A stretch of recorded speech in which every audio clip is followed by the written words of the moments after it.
In late summer 2007, in the East End of London, Jaume Guar and Bonnie Barrett vanished without trace. Those two bodies have never been found, nor have there ever been remains found. The women had fallen into the clutches of Derek Brown, a man who hunted his victims down and treated them without mercy. Brown dismembered two bodies in his own home. You have to be very, very comfortable with that kind of violence to be able to do that. When elite murder squad detectives picked up the trail, the predator became the prey, and Brown's days of freedom were numbered. It was an impeccable investigation, and one that will remain, I think, unrivaled, to put away a potential serial killer without a single body. At his trial, Derek Brown showed no signs of remorse. He was found guilty and he was sentenced. He stood there and laughed.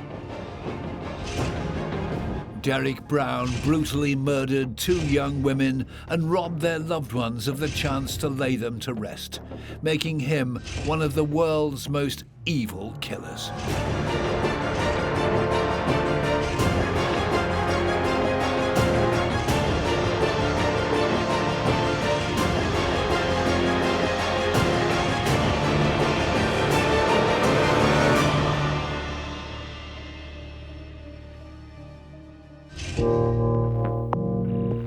In 2007, a missing persons investigation led police to the door of convicted rapist Derek Brown, a man with dark desires. Brown had quite the history of using sex workers. He was always in, what we call the red light district. He had plans to build a disturbing reputation for himself. He said, "You will hear about me, I will be famous." There was some thought in Derek Brown's mind that he could become a sort of contemporary Jack the Ripper. Indeed, when the police searched his flat, they found evidence the would-be serial killer had already got started. They discovered a bill from a local DIY shop for what can be described as a murder and dismemberment kit. This was an investigation to identify a violent and depraved predator. As long as he was free, no woman was safe. It was beyond doubt and certainty that he would have killed many, many, many more times had he not been caught. Evil. It's the only way I can describe Derek Brown. Evil.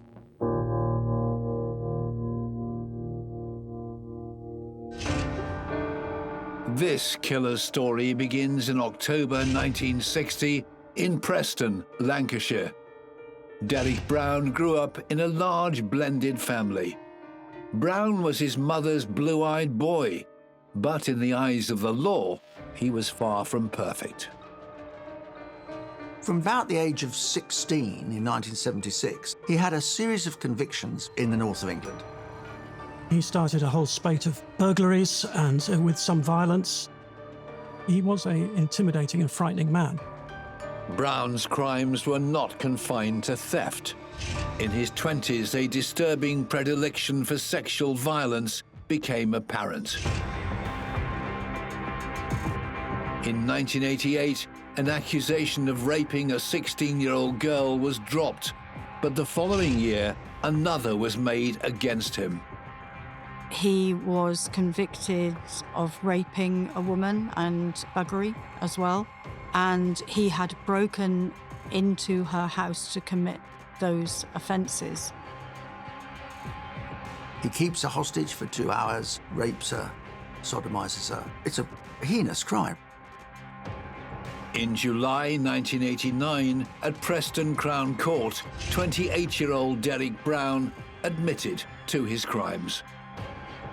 He was charged with rape and another very serious sexual offence and was jailed for 7 years.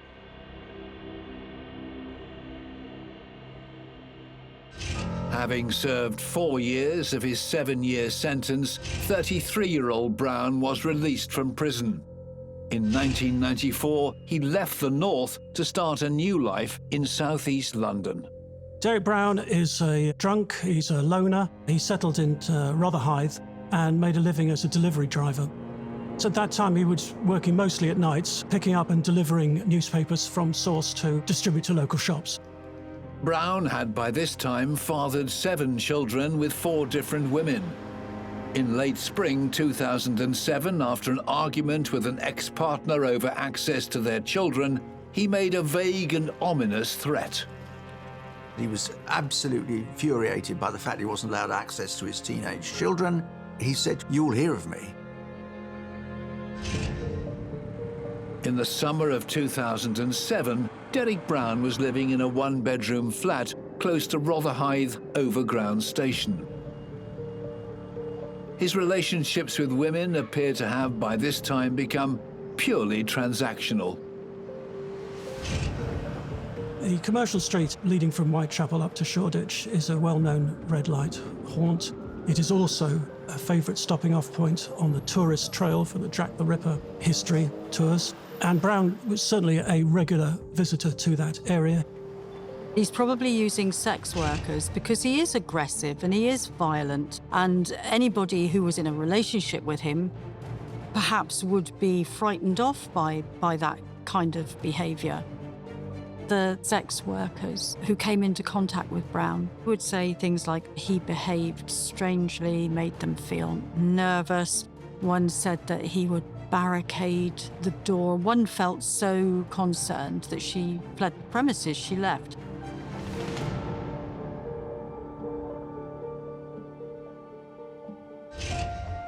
In 2006, 28-year-old Zhao Mei Guo travelled from her native China to England. She hoped to make a better life for her family.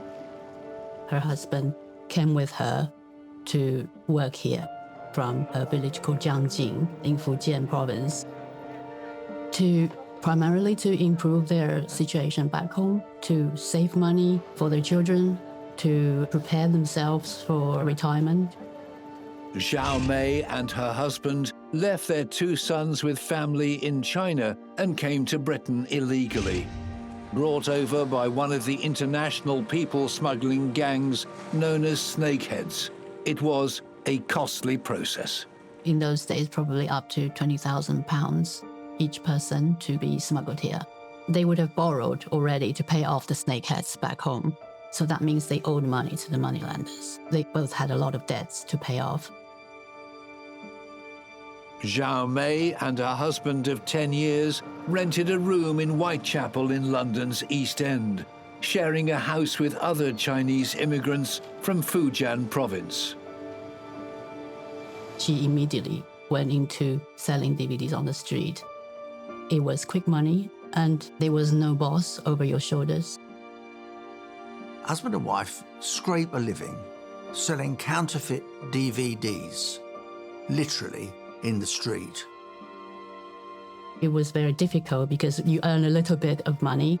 You have to pay this and that. You have to pay for your accommodation. You have to pay off the debt back home. They were always worried about the police. Just constantly frightened of being caught. They were really, really fear deportation. And always looking, when you're selling, you're looking to see if there's anybody approaching or near you, any plainclothes. Usually when they are caught by a policeman, all their DVDs will be taken away.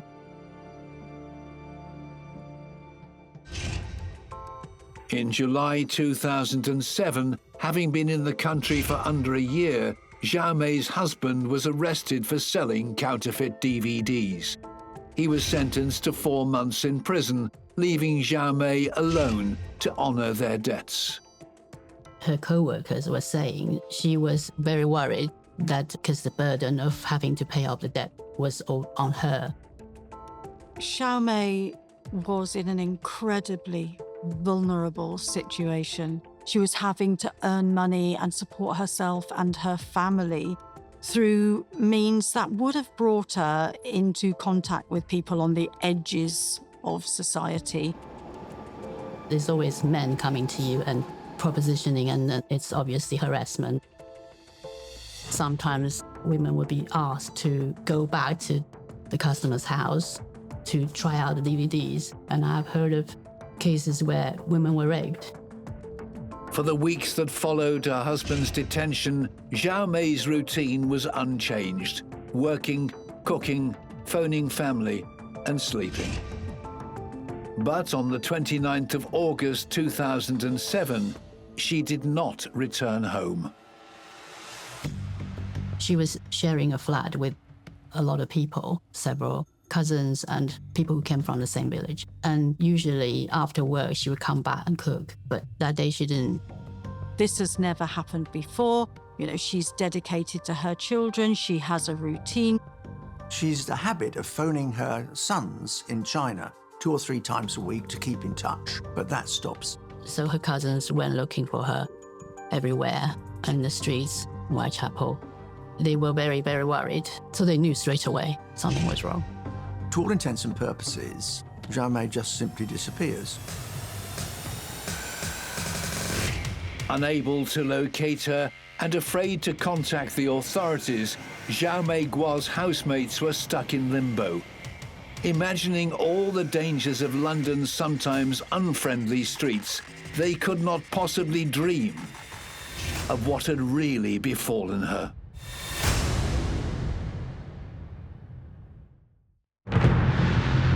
In September 2007, van driver Derek Brown was living in Rotherhithe, southeast London. 5 weeks after the disappearance of Chinese national Zhao Mei Guo from Whitechapel, Jackie Summerford received a disturbing call about her 24-year-old daughter, Bonnie Barrett. 24th September, I got a phone call from a friend of hers to say that she had been missing a week. Normally we'd be in touch every day, sometimes 10 times a day on the phone. I had a feeling something was wrong because I never had no phone calls and nothing. And I told him that he had to phone the police and tell them, report her as missing. Bonnie had not been seen since the 18th of September, when she was spotted in East London's Whitechapel. It had taken 7 days for her to be reported missing. I think Bonnie was living quite a chaotic life. I don't think there was much stability there. That can create a situation where it takes longer to recognise that somebody is missing and to worry that something might have happened to them.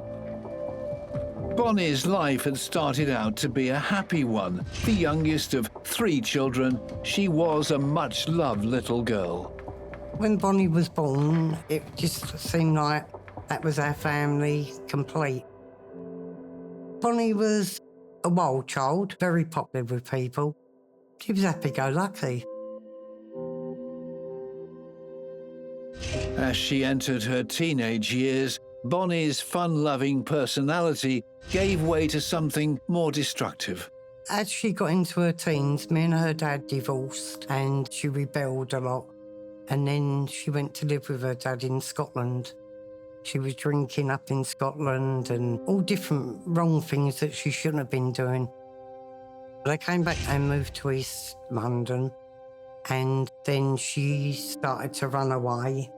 I did try my hardest to get her back on the right road, but Bonnie just didn't want to listen to anyone.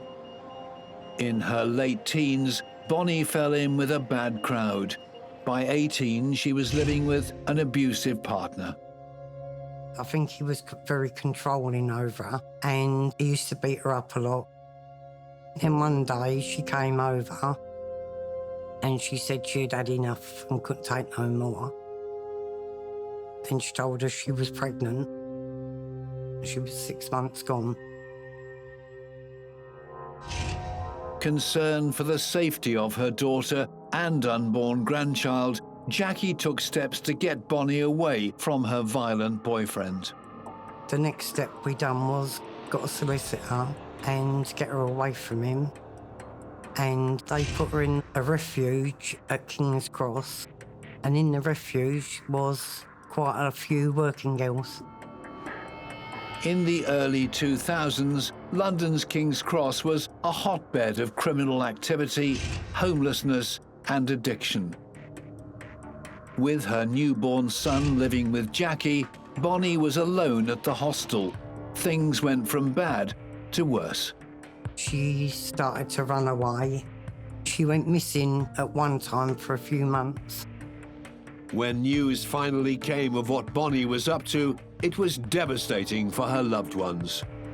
My ex-husband was working over King's Cross Way, and he see her one day walking down the road, and that's how we found her.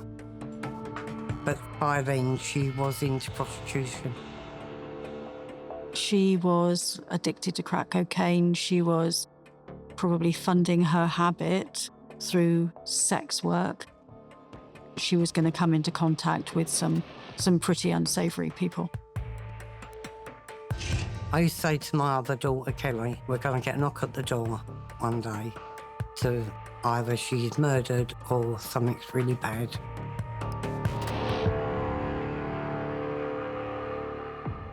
Jackie was well accustomed to worrying about her youngest daughter, but when she went missing in September 2007, it felt different.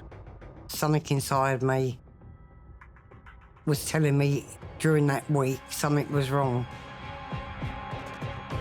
Jackie's maternal instincts were right. Her daughter was last seen on Commercial Street in Whitechapel. She was never seen again.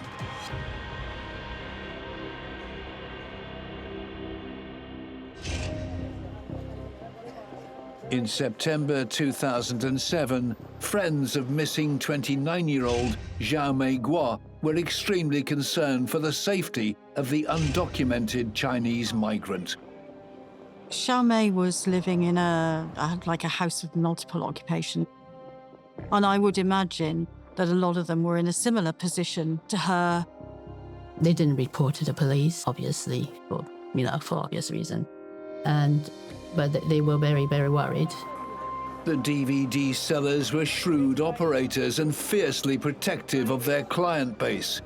Xiaomei's fellow sellers knew little about the people she sold her stock to. They all have regular customers who will approach them. They bought DVDs before and they would come back and buy more. They didn't tell each other about their customers, just this rule of, avoiding competition. So they just kept it secret. On the 4th of September, almost a week after Xiaomei was last seen, her colleagues notified the police of her disappearance.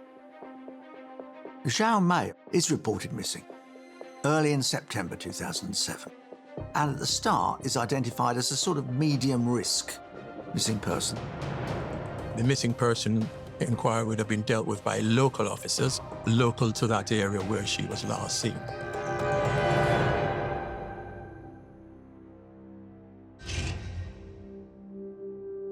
Ten days later, on the 14th of September, Xiaomei's husband was released from jail, where he'd been detained for selling counterfeit DVDs. Extremely concerned for his wife's welfare, on the 21st of September, he contacted advocacy organisation the Southall Monitoring Group to ask for their help. They look after individuals who are victims of crime or people who are from minority communities. So they approached them around about, I think, the 21st of September and said, look, we know that this matter has been reported to police. It's been shown as a medium risk. On their assessment, we believe it should be high risk. And that increases the tension behind the search for Xiaomei. She now becomes high risk, and the Major Incident Unit are involved in the search. But what the murder team did, they said, right, you keep primacy, but we will have a watching brief on what investigations you're doing. We gave them a wish list of, say, these are the things we want you to do, which involved, for instance, saying to them, we want you to go and search the address where Xiaomei lived. They also said, right, we want you to look at her phone data See if you can find a telephone bill showing people that she may have contacted. They can then do inquiries on that to see if they can work out who she last spoke to, date and time. 10:30 that morning, she made a phone call to a friend. And then again at 10:41, she had actually spoke to a friend and said that she was leaving Whitechapel to go 3 stops to Rotherhithe because there was a customer who wanted to buy a lot of DVDs. Using cell site information, they could identify the time and location of any calls Xiao Mei made or received. And the phone records show her in Whitechapel at about 10:30 and then in Rotherhithe at about 11:15. During that final call, Xiao Mei told her associate her customer had requested to test the DVDs in his home. Maybe she's going to make quite a bit of money, and this would have been absolutely crucial to her and her children's survival. So she made the decision to go back there. So now you have a sense of where she might have been. And then the police look at the CCTV and they see Xiao Mei on the CCTV outside Whitechapel Underground Station with a man. She is clear as day. But they obviously want to know who the man is. In a bid to move the investigation forward, on the weekend of September 29th, an expert was drafted in to help. The local officers decided to get the assistance of a behavioral investigative advisor, somebody who would try and give a theory as to what may have happened to Xiao Mei. And that individual took the view that the chances were that she was more than likely dead, and if she wasn't dead, she was certainly still being held against her will. The decision was taken at that point that they would try and get some information out to the media. The police had an image of a person seen with Xiao Mei on the CCTV at Whitechapel Station, and they managed to blow this up and then try and circulate to fit a name to this image of this prime suspect. The media appeal yielded no response. Nobody identified Xiao Mei nor the man with her. With the case escalation came a new team. Because the murder team had an input, the view was taken, we need to take this investigation on, we being the murder team. And on the 2nd of October, that was finalized and it became a murder investigation.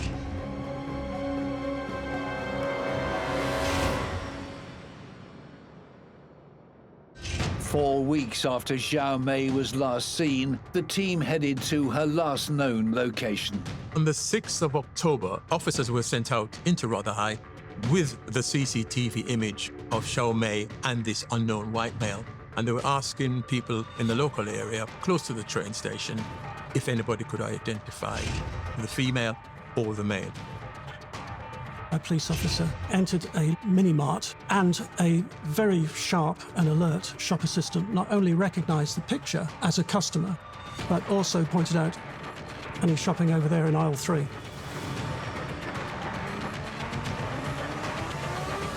It's a eureka moment for the police officers. And they arrest him on the suspicion of the abduction of Xiao Mei. On the 6th of October 2007, over a month since Xiao Mei was last seen, police were able to confirm the identity of the person last seen with her on CCTV. Records told them he was a man with disturbing and entitled attitudes towards sex. A man who'd previously been imprisoned for rape. 46-year-old Derek Brown.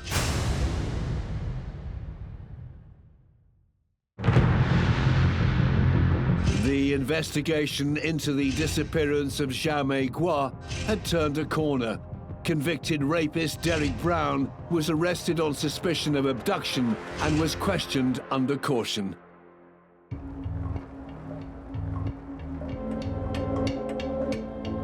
The officers are now confident that they have the person who was with Xiao Mei when she was last seen.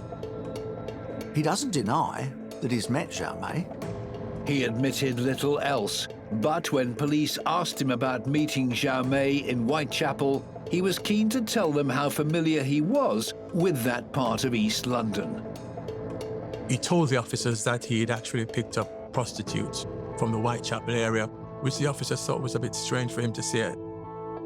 Detectives were sure this was the man Zhao Mei had told her friend of travelling to Rotherhithe with, so that he could test a large batch of DVDs. Her friends confirmed this. When Derry Brown approached her, they saw her. He was a regular customer, but they didn't think anything about it because he was very plain and ordinary looking. Police inquiries linked a travel card to Zhao Mei. We know that she had an unregistered Oyster card, and that day somebody had topped it up and had used it for this journey that she talked about, which was from Whitechapel to Rotherhithe. But there was no return journey based on that Oyster card. Zhao Mei had used the card to travel to Rotherhithe, but there was no sign she'd ever got back on the train to leave. Detectives felt Brown knew why. Then the police searched his flat. They would have been looking for maybe a phone, maybe the Oyster card, or anything to indicate that she'd been there.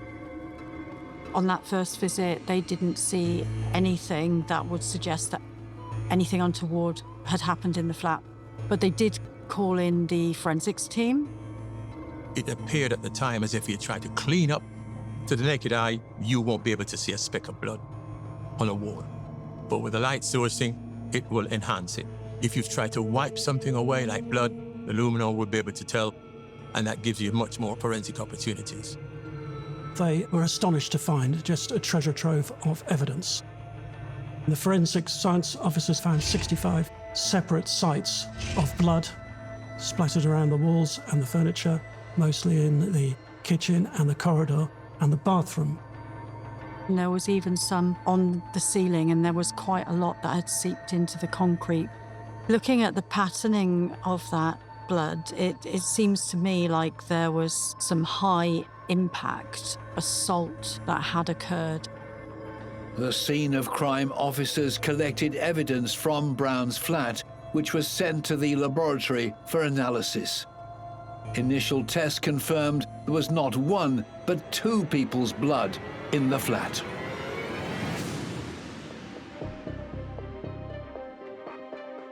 Two people had been attacked in that kitchen, possibly in the same way, very violently and very brutally. They would have been expecting to find blood in relation to Zhao Mei, but I'm sure not in 100 years were they expecting that. By the 9th of October, while they waited for DNA results on the blood, the police had sufficient circumstantial evidence to charge Derek Brown with Zhao Mei Gua's murder, and he was remanded in custody.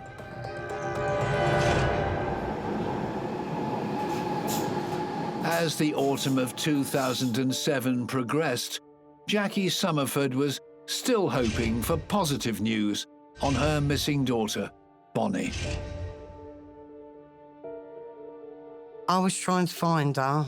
She went on the missing persons list. I got a phone call from the police asking if they could come over and see me. And I said, yeah. And they arranged to come over, I think it was the next day. And they said Bonnie is known as a very serious missing person. Bonnie's life on the street was a chaotic and violent one, where people were reluctant to engage with the authorities. It's always incredibly difficult for police to investigate crime in a red light area because the very people who would be the ones with the most evidence or the ones who would be most fearful of the police because they act beyond the law. Bonnie was in a position where her contact with the police wasn't as a victim. Bonnie had been arrested numerous times, lots and lots of times, in relation to sex work. Although her unconventional lifestyle and lack of routine made it difficult for police to build a picture of her habits, there were indicators that all was not well. Bonnie was collecting benefits, and she was supposed to collect her benefits on the 28th of September 2007. She disappeared on the 24th, and guess what? She never collected her benefits again. I don't know what it was, But I had a feeling something was wrong because I never had no phone calls and nothing. The deeper the investigation looked into Bonnie's lifestyle, the more disturbing a picture emerged. Hers was clearly one in which violence was commonplace. Bonnie had met a client in Commercial Street that had took her in a derelict building, beat her up bad and left her practically for dead. She managed to crawl out the building, passersby found her in the street and she was taken to hospital. The police went there, kept asking her to, would she do a statement, and she wouldn't entertain them at all. Bonnie and her colleagues relied on each other over the police. Well aware of the dangers they faced on the streets, they shared information to help keep themselves safe. Sex workers are a very tight community. They will sometimes look out for each other, and they know who the dangerous ones are. They will warn each other. There was one in particular who stood out as one to be wary of. They may not know his name, but they certainly knew what he looked like and what he liked. With Bonnie Barrett now a high-risk missing person, known to frequent Whitechapel like Derek Brown, detectives began to question if she was the owner of one of the blood profiles in his flat. The police requested Bonnie's hairbrush and toothbrush for a DNA comparison, and by December 2007, they had a result. It came back, it was Bonnie's blood. In the kitchen, there was Bonnie's blood. In the front room, it was a bit of Bonnie's blood, and in the bathroom, on the hot tap, there was a spot of blood diluted, and that was Bonnie's.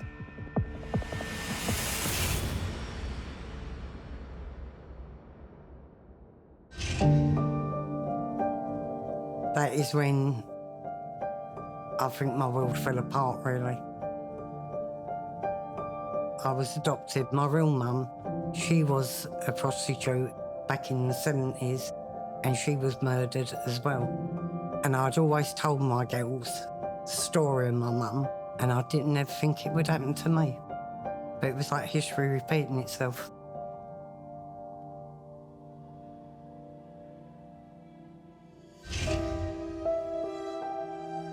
By December 2007, forensic analysis had confirmed that the blood in Derek Brown's flat belonged to both Jaume Gua and Bonnie Barrett.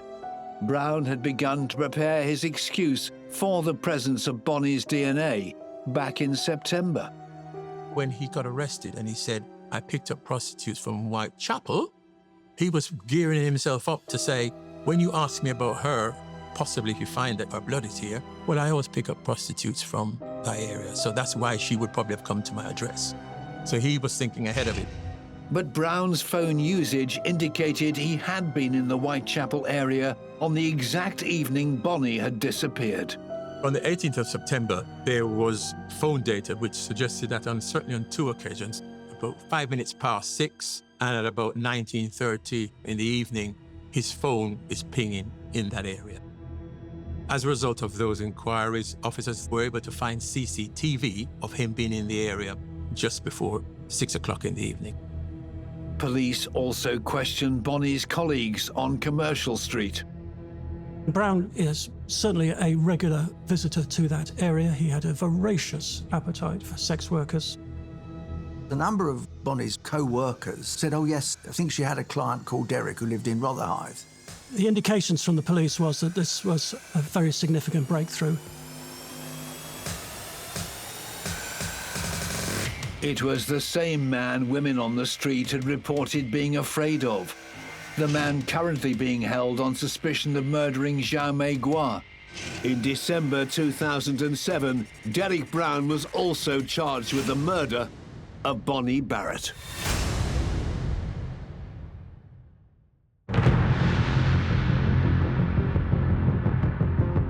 As they built a case against suspected double killer Derek Brown, detectives in London found evidence suggesting Jaume Gua and Bonnie Barrett had been killed and dismembered in Brown's southeast London flat.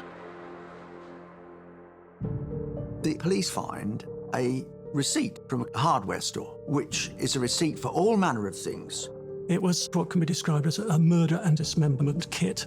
It involved a very heavy-duty saw, rolls and rolls of industrial-strength cling film, rubble sacks, waterproof sheeting, everything you could imagine. He'd clearly dismembered the bodies, probably in the bath. That is not an easy thing to do. It takes quite a bit of time. You have to be very, very comfortable with that kind of violence to be able to do that. Neither woman could be found, alive or dead. They spent 800 police hours searching for the bodies without any success. They had police divers in the Thames. And to this day, not a single trace has been found of either of those bodies. The next step for investigators was proof of life inquiries, so they could prove neither woman was alive and simply living elsewhere. Basically saying someone existed in the first instance, and you do that by different means. You can go to family members, friends, work colleagues, and they can say, yes, I used to know them. You get dental records, you get GP records, bank details, all those things prove that we exist, and that person is now dead.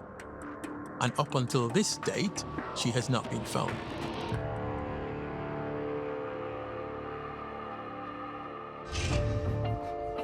Derek Brown stood trial at London's Old Bailey in September 2008, accused of killing Jaume Gua and Bonnie Barrett. But with neither woman's body found, prosecutors knew the trial might be an uphill struggle. Brown himself utterly refuses to acknowledge that he killed either woman. Any murder trial is a big trial. To have two without a body in either case makes this a real standout trial.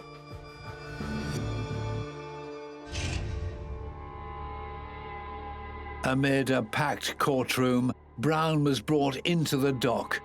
For the first time, the grieving families of Jaume and Bonnie laid eyes on the man accused of their loved one's murder. Me and my other daughter, Kelly, was there. He was a pig. It was like a day out in the office for him. He just all the time was smirking, looking round. This was a brawny man who you could see could easily grab, subdue and batter defenceless women. The case against Derek Brown was a strong one. It included CCTV footage, phone records, and more damning, witnesses who'd heard noises in his flat the same evening Jaume disappeared. There were at least a couple of residents who heard what they describe as the shouts or screams of a female and whimpering.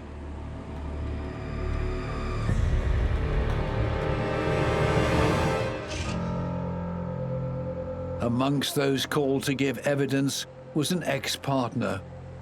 Bonnie's mother recalls the testimony Brown's ex gave about her disturbing final encounter with him at the start of September 2007. This particular day he turned up, he was acting very strange. He brought all these DVDs down. She was getting a bit worried because of the way he was acting, and she got him a train ticket one way. He said to her, "You will hear about me, I will be famous."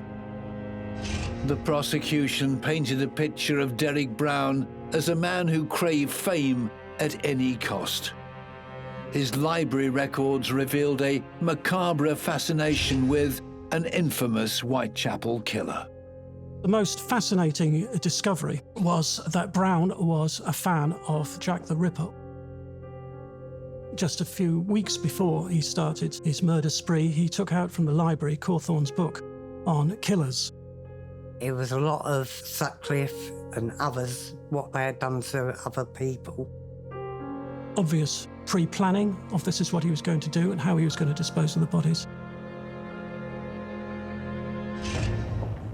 When Brown took the stand, He offered an elaborate defense and provided an incredible account of what had happened to Xiao Mei and Bonnie. Derek Brown entered the witness box with a certain swagger. Here was a man clearly who had been in court many times before and was not going to be cowed or intimidated by the surroundings. So he came up with this ridiculous, ludicrous fantasy defense that they had died in his flat, but not at his hand. Xiao Mei was kidnapped by triads and Bonnie ran off with a Hell's Angel. It was the most ridiculous defense imaginable. This sort of thing doesn't happen once, let alone twice. Having given his account, it was the turn of the opposing barrister to put his case to Brown. The prosecution rose to cross-examine. That was it. Brown said, "Stop, I'm not answering any more questions." And he went back to the dock. The trial lasted for 4 weeks, but on the 3rd of October 2008, the jury reached their verdict in under 3 hours. It took the jury 2 hours and 20 minutes to convict Derek Brown of the murders of both young women. He was found guilty and he was sentenced. He stood there and laughed. Judge Martin Stevens sentenced Brown to 2 life sentences for the 2 murders and set the minimum term before he could apply for parole at 30 years. The chances are very likely that Brown will die behind bars. It was an impeccable investigation to put away a potential serial killer without a single body. Unquestionably, this is a man who would have gone on to kill many, many, many times in the future. Unmoved and unrepentant, Brown steadfastly refused to give up the locations of Xiao Mei or Bonnie's remains. Judge Martin Stevens made a belated appeal to him, even at this late stage, to tell the police what he had done with the bodies. And to this day, he has refused all the attempts of the police to try and persuade him to reveal the secrets. The man who plotted and murdered the 2 young women robbed their children of the opportunity to grow up with their mothers and will likely spend the rest of his life behind bars. For those left behind, the death of the mothers brings its own life sentence. Xiao Mei's husband made deeply emotional comments to the media outside court. He described that their 2 children, now 10 and 11, would ask him, where's Mummy? Is she coming home? And he said that he didn't have the courage to tell them just what had happened to their mother. After the trial outside the courtroom, Bonnie's mother, Jackie, spoke of her pain. I will never understand Brown's actions. I can only describe him as a total beast. It was moving testimony from a woman who not only would never see her daughter again, but would have no idea what happened to her or where her remains lie. The police used to go back every 2 years to the prison and to see if he was going to change his story. And he used to tell them to F off. Jackie's left with memories of her youngest child and her namesake granddaughter, Bonnie. Me, Kelly, and Kelly's daughter, Bonnie, and my grandsons, we always lit balloons off on her birthday. And that is how I remember her, because I've got no grave.